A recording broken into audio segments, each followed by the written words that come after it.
नमस्कार दोस्तों, आज के वीडियो में आपका स्वागत है। दोस्तों, ऐसा देखा गया है कि साल दर साल कुछ स्पेसिफिक एसेट क्लासेस होती हैं जो बाकी एसेट क्लासेस से बेटर परफॉर्म कर पाती हैं और बेटर रिटर्न्स जनरेट कर पाती हैं। कभी वो इक्विटी होती है, कभी डेट, कभी कमोडिटी, कभी gold, real estate, currencies and even crypto currencies ने भी अपना बुल रन देखा है। लेकिन इन सभी एसेट क्लासेस ने टाइम टू टाइम बहुत खराब फेज भी देखा है। अगर हम 2024 की बात करें तो शुरुआती साल इंडियन इक्विटीज के लिए काफी अच्छा रहा है और मार्केट ने अपना लाइफ टाइम हाई भी अचीव किया है। लेकिन उसके बाद हमने देखा है कि एक करेक्शन का फेज आया है और अब इंडियन इक्विटीज साल के अंत तक बहुत अच्छा रिटर्न जनरेट करने में स्ट्रगल करती नजर आ रही हैं। वहीं पर 2024 में gold and Nifty 50 and even US market index S&P 500 तक को आउट परफॉर्म कर दिया है विद 27% गेन इन 2024। आज के वीडियो में हम एक म्यूचुअल फंड की स्पेशल कैटेगरी को देखने वाले हैं जिसे कहते हैं मल्टी एसेट एलोकेशन फंड। ये फंड्स खास इसलिए हैं क्योंकि यहाँ पर जो पोर्टफोलियो है उसमें मल्टीपल एसेट्स होते हैं, उनके कॉम्बिनेशन को मैनेज किया जाता है। दोस्तों, जैसा कि आप जानते होंगे कि सेबी ने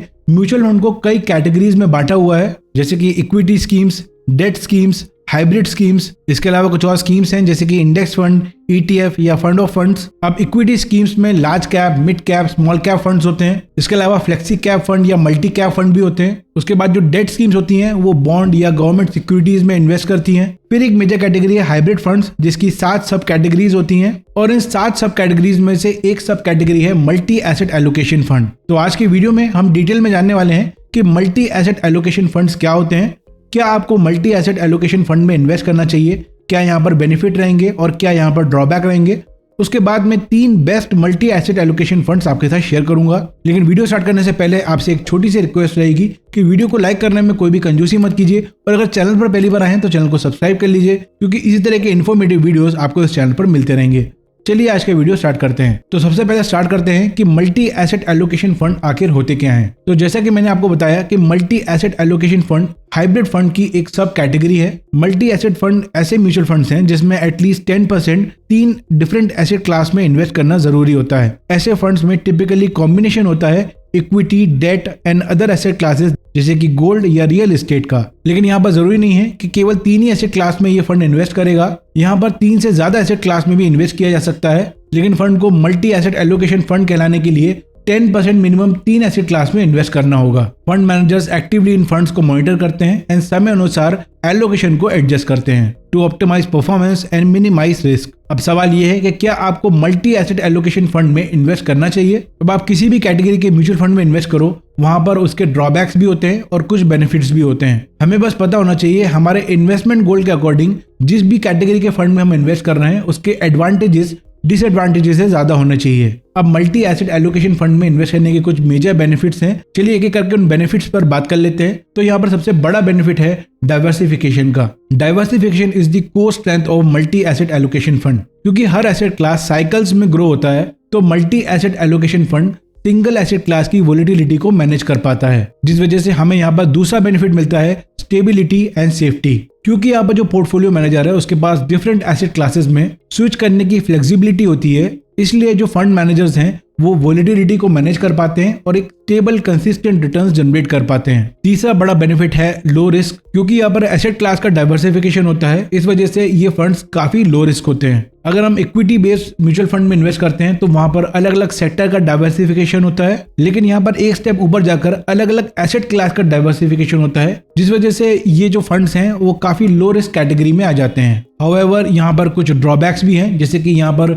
बहुत हाई रिटर्न जनरेट करने की एक्सपेक्टेशन यहाँ पर हम नहीं रख सकते हैं। A good 15 to 20% average returns यहाँ पर पास्ट में जनरेट होते आ रहे हैं और ये स्टेबल एंड कंसिस्टेंट रिटर्न्स हैं। दूसरा, मुझे लगता है कि एक सीजन इन्वेस्टर या वेल एक्सपीरियंस इन्वेस्टर का यहाँ पर इन्वेस्ट करना बहुत ज्यादा सेंस नहीं बनाता है। ये जो फंड्स हैं मुझे लगता है कि ऐसे इन्वेस्टर्स के लिए बहुत अच्छे हो सकते हैं जो मल्टीपल एसेट्स में अपने फंड्स को डाइवर्सिफाई करना चाहते हैं, जैसे कि इक्विटी, डेट, गोल्ड, और उनका इन्वेस्टमेंट होराइजन जो है वो मिनिमम 5 to 10 ईयर्स का होना चाहिए। और ऐसे इन्वेस्टर्स जो मॉडरेट टू लो रिस्क में रहना चाहते हैं और अगर 50 to 20% रिटर्न यहाँ पर जनरेट होते हैं तो वो उसमें खुश हैं, उनके लिए ये फंड्स काफी अच्छे हैं क्योंकि ये फंड्स मार्केट फ्लक्चुएशंस को बेटर मैनेज कर पाते हैं। तो अगर आप अपने इन्वेस्टमेंट्स को मल्टीपल एसेट्स में डाइवर्सिफाई करना चाहते हैं तो चलिए मैं आपके साथ 5 best multi asset allocation funds share कर देता हूं, जिन्हें मैंने कई मल्टी एसेट एलोकेशन फंड्स में से शॉर्टलिस्ट किया है और उसके बाद इन 5 फंड्स में से 3 फंड्स को हम और शॉर्टलिस्ट करने वाले हैं। तो आज जो 5 मल्टी एसेट एलोकेशन फंड को हम कंपेयर करने वाले हैं वो हैं ICICI prudential multi asset fund,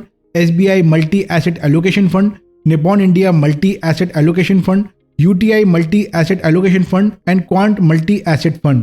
इन फंड्स को जो हमने रखा है 1 से लेकर 5 तक वो एसेट अंडर मैनेजमेंट के बेसिस पर रखा है। सो जैसे कि ICICI prudential multi asset fund जो है वो 51,000 करोड़ का है और मल्टी एसेट एलोकेशन फंड में ICICI प्रूडेंशियल सबसे बड़ा फंड है। अगर हम 1 year return and 3 year CAGR को देखते हैं तो ICICI प्रूडेंशियल का 1 ईयर रिटर्न रहा है 18.77, 3 ईयर CAGR रहा है 20.65%। SBI multi asset allocation fund का 1 ईयर रिटर्न रहा है 14.86% एंड 3 ईयर रिटर्न रहा है 15.39%। Nippon India multi asset allocation fund का 1 ईयर रिटर्न रहा है 21.96% एंड 3 ईयर CAGR रहा है 16.98%। UTI multi asset allocation fund का 1 ईयर रिटर्न रहा है 22.85% एंड 3 ईयर CAGR रहा है 19.08%। Finally quant multi asset fund है जिसका 1 ईयर रिटर्न रहा है 29.51% एंड 3 ईयर CAGR रहा है 22.41%।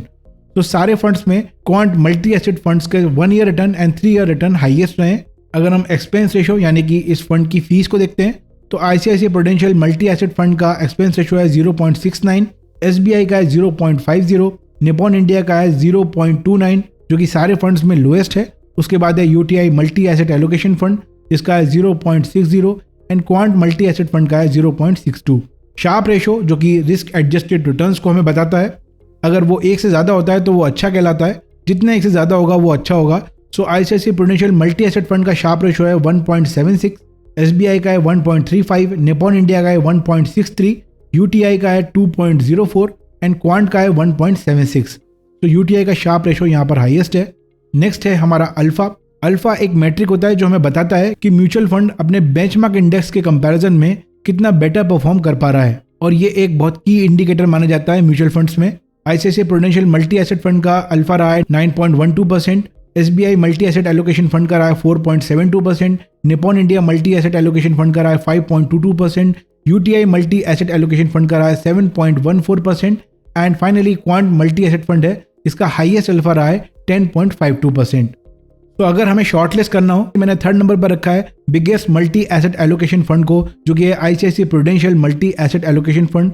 अगर हम ICICI prudential multi asset fund के होल्डिंग पैटर्न को देखें तो यहाँ पर ट्रेजरी बिल में इन्होंने इन्वेस्ट किया हुआ है 11.68%, ICICI bank, HDFC bank, Maruti Suzuki, ICICI prudential silver ETF and NTPC में इन्होंने हाईएस्ट इन्वेस्ट किया हुआ है। इसके अलावा सेक्टर की बात करें तो banks, computer software, refineries, automobile, pharmaceutical, public sector banks, power generation and supply, miscellaneous, GSEC and automobile में इन्होंने इन्वेस्ट किया हुआ है। एसेट क्लास की बात करें, इक्विटी में हाईएस्ट इन्वेस्टमेंट है 67% का, डेट में 26.97% का एंड कैश एंड अदर में केवल 6.03% का इन्वेस्टमेंट है। सेकंड नंबर पर है UTI multi asset allocation fund जो कि मुझे लगता है कि इन सारे फंड्स में से सबसे balance multi asset allocation fund है। UTI multi asset allocation fund के अगर हम होल्डिंग पैटर्न को देखते हैं तो UTI गोल्ड ETF में इनका हाईएस्ट होल्डिंग रही है 12.29% और मुझे लगता है गोल्ड का आने वाले समय में काफ़ी अच्छा रिटर्न रहने वाला है, तो यहाँ पर इसलिए उन्होंने हाईएस्ट होल्डिंग रखी हुई है। GSEC में भी इन्होंने इन्वेस्ट किया हुआ है। रिलायंस इंडस्ट्रीज, भारतीय Airtel, Infosys, ICICI bank, TCS इन कंपनीज में इन्होंने होल्ड किया हुआ है। उसके अलावा अगर सेक्टर को देखते हैं तो कंप्यूटर सॉफ्टवेयर, लार्ज कैप में इन्वेस्ट किया हुआ है। इसके अलावा banks, private sector, refineries, pharmaceuticals, telecommunications, textiles, mining and automobile जैसे सेक्टर्स में इन्होंने इन्वेस्ट किया हुआ है।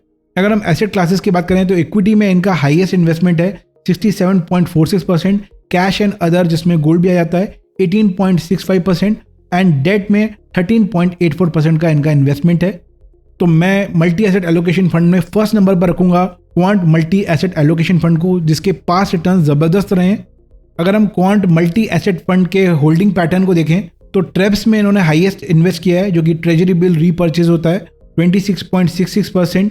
के बाद Reliance Industries, ITC, Premier Energies, Life Insurance, L&T, Jio Financial, T bills, Nippon India silver ETF, Nippon India ETF gold बीस यहाँ पर उन्होंने इन्वेस्ट किया हुआ है। उसके बाद अगर सेक्टर की बात करें तो refineries, cigarettes, miscellaneous, engineering and turnkey services, GSEC, power generation, fertiliser, finance, construction इस तरह के सेक्टर्स में इन्होंने इन्वेस्ट किया हुआ है। एसेट क्लास में अगर देखें तो इक्विटी में 51.63%, डेट में 35.37% एंड कैश एंड अदर में 12.99% इन्होंने इन्वेस्ट किया हुआ है। सो टू कंक्लूड, आप यहाँ पर 2 स्ट्रैटेजीज को फॉलो कर सकते हैं। पहली स्ट्रैटेजी ये कि आप मल्टी एसेट एलोकेशन फंड में इन्वेस्ट कर दीजिए। दूसरी स्ट्रैटेजी में आप अपने पोर्टफोलियो को बना सकते हैं, जिसमें आप म्यूचुअल फंड की डिफरेंट कैटेगरीज को रख सकते हैं, जिसमें लार्ज कैप फंड्स भी हों, स्मॉल कैप फंड्स हों, मिड कैप फंड्स हों, कुछ गोल्ड फंड्स हों, इंटरनेशनल फंड्स हों, और इस तरीके से भी आप अपने फंड्स को मल्टीपल एसेट में एलोकेट कर सकते हैं। तो आई होप आज का वीडियो देखने के बाद आपको मल्टी एसेट एलोकेशन फंड को लेकर क्लैरिटी मिली होगी और आप अपने लिए एक बेहतर फंड चूज कर पाएंगे। अगर आपके मन में कोई क्वेश्चन है तो आप कमेंट सेक्शन में पूछ सकते हैं। आज का वीडियो कैसा लगा है आपको, वो भी कमेंट से बताइए। अगर वीडियो पसंद आए तो वीडियो को लाइक जरूर कीजिए, अपने फ्रेंड्स के साथ शेयर कीजिए। अगर आप चैनल पर पहली बार आए हैं या चैनल को अभी तक सब्सक्राइब नहीं किया है तो चैनल को सब्सक्राइब कर लीजिए एंड बेल आइकन प्रेस कीजिए ताकि आने वाली वीडियोस की अपडेट आपसे मिस ना हो। मैं मिलूंगा आपसे नेक्स्ट वीडियो में। Take care and have a great day.